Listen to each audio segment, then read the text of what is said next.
ដើមចេញពីតូបលក់អង្ករដ៏តូចមួយចាប់តាំងពីឆ្នាំ1993ដោយការខិតខំប្រឹងប្រែងរបស់អង្គការកឹមសុវត្ថិក្រុមហ៊ុនខ្មែរ Food Group បានបង្កើតឡើងចេញជារូបរាងនិងអភិវឌ្ឍខ្លួនក្លាយជារោងម៉ាស៊ីនកិនស្រូវដែលមានដល់ទៅ2ទីតាំង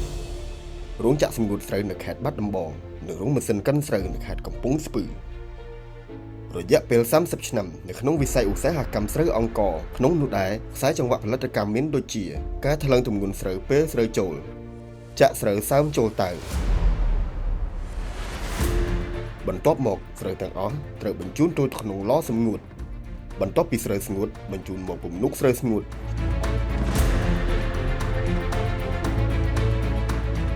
បញ្ជូនស្រូវស្ងួតចូលទៅបកជាសម្រូបរួចបញ្ជូនសម្រូបទៅតៅស្តុកទៅកិនជាសបន្ទាប់ពីកិនសដល់ដំណាក់កាលប៉ូលាធ្វើឲ្យអង្ករភ្លឺរលោងស្អាតបន្ទាប់មកចូលម៉ាស៊ីនរើសពណ៌ចាប់គ្រាប់អង្ករដែលខូចចម្រាញ់យកតែអង្ករដែលមានគុណភាពល្អ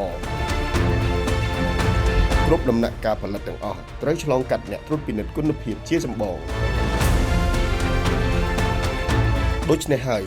បានធ្វើឲ្យអង្ករសម្រេចធានាបាននូវបទដ្ឋានស្របតាមស្តង់ដារគុណភាពចំណីអាហារ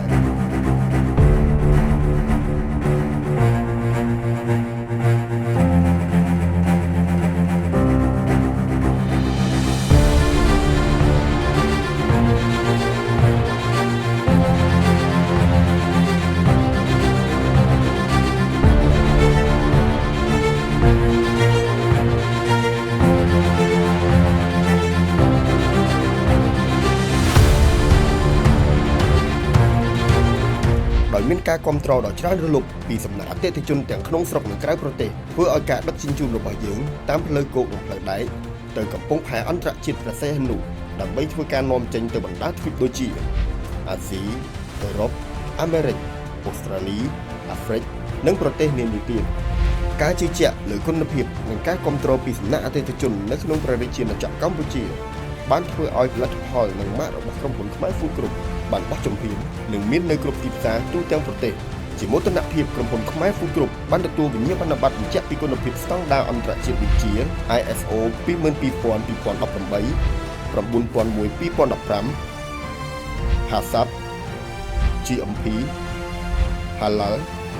ដែលធានានូវគុណភាពនិងសុវត្ថិភាពអង្ករស្តង់ដារពិភពលោក